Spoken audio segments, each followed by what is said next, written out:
Live from the Neon Graveyard, we are high above the grid looking down at the only city on Earth that doesn't believe in tomorrow. Welcome to Vegas Stories with Lexmo. I'm your host, Alex Moore, aka Lexmo. Now look, everyone comes to Vegas to lose something. Their money, their inhibitions, sometimes their dignity. But we're here for what people find. We're talking the high-stakes strategy of the boardroom and the chessboard, the gray man logic of the streets, and the stories that usually stay buried in the desert at 3 a.m. If you're looking for a travel brochure, go to the lobby. If you want the x-ray of the city, the winners, the legends, and the absolute chaos of the sports board, you're in the right place. I'm doing this twice a week. No fluff, no safety nets, just pure Vegas steel. The board is set. The lights are up. Let's roll. Now, before we get into the heavy lifting, I need to put something on your radar. I'm currently deep in the wire on a new book titled Alexis, X-Ray. Partly a novelization of my life story, but mostly it's the real-life struggle of a brilliant female chess player, Alexis, fighting to break through the glass ceiling of professional competition. She was born with HSAM, hyperthymesia, a real-life condition that is shared by only 100 people out of 8 billion. It's about a mind that physically cannot forget. A protagonist who carries an unerasable library of every move, debt, and tactical error ever made. It's an intellectual thriller about strategy, resilience, and what happens when the system tries to keep a 1% mind in a 99% box. You can follow that journey and read the chapters as I drop them at lexmo.substack.com. In researching this book, I stumbled upon a real-life case of being silenced. I put a legitimate truth out there on Reddit, one of the most popular forums on the internet, with millions of viewers. An unassailable fact. In 3 hours, I got 600,000 people involved in this conversation, bringing real light to this subject.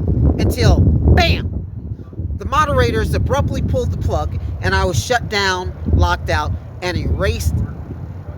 Literally. Think about that. In a world that claims to be open, in 2026, mind you, this isn't 1848. The gatekeepers start fumbling for the mute button. Why? To protect the myth of Babe Ruth? A man who's been dead for 80 years? On this episode, I'm going to break down exactly what happened, the specific red flag that triggered the silencing, and what it tells us about the systems currently trying to manage the narratives. Not just in baseball, but in chess, pool, academia, and politics. Where does it end? If they wanted to keep this quiet, they picked the wrong strategist to shadow ban. If you like this kind of information and investigative journalism, hit like and subscribe. Or better yet, just share your comments. Hell, you can even buy me a coffee. Let's get started.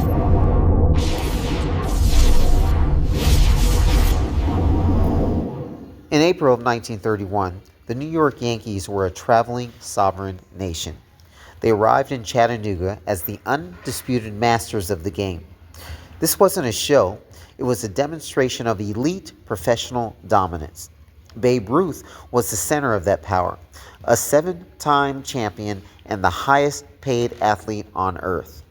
The Yankees didn't just win, they crushed opponents with a 90% win probability. They arrived in Tennessee to perform a ritual of excellence that no one, especially not a minor league club, was expected to challenge.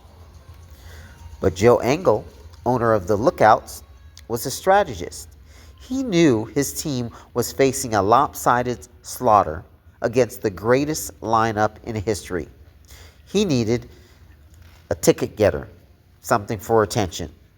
Now, while the Yankees prepared in the dugout, 17-year-old Jackie Mitchell sat in the shadows. She was a professional athlete signed to a standard class AA contract.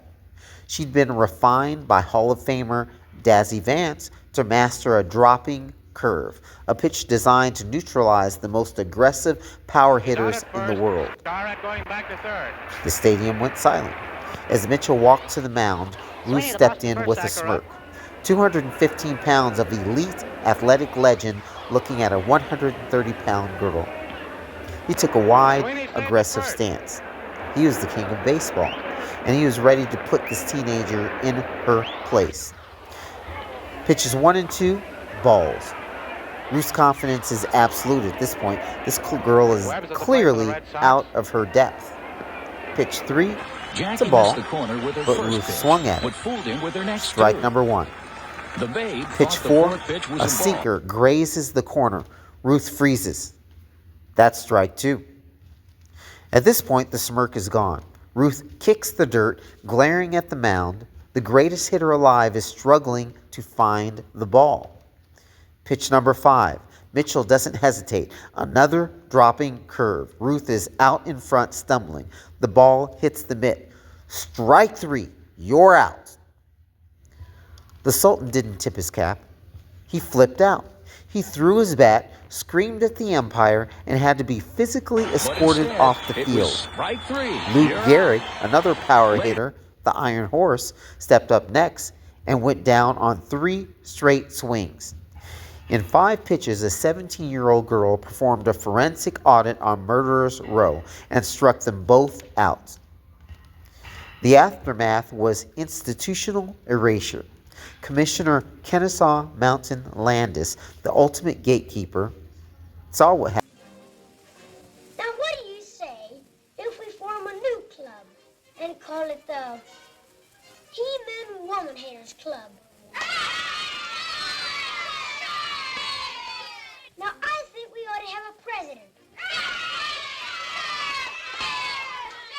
Now, the man we elect must be the worst woman hater of us all.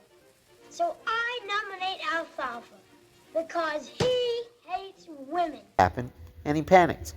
If a teenage girl could dismantle the Babe and Gehrig, the entire Major League brand was in jeopardy.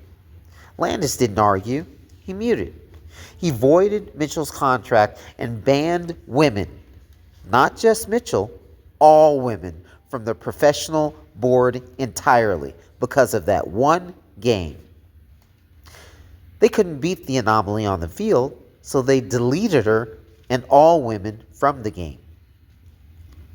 You think that logic died in 1931? Look at the screen.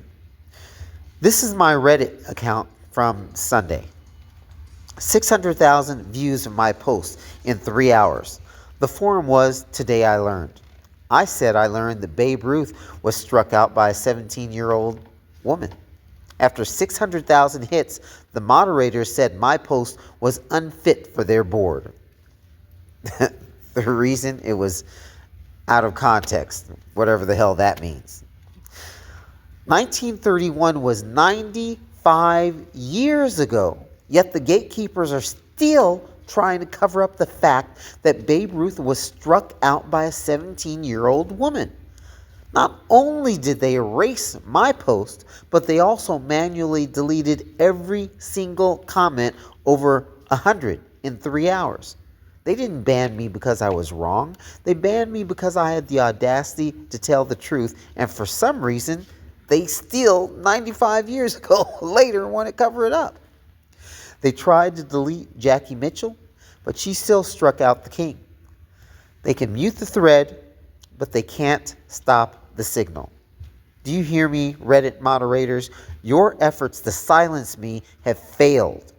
The box is open, and I'm not going anywhere.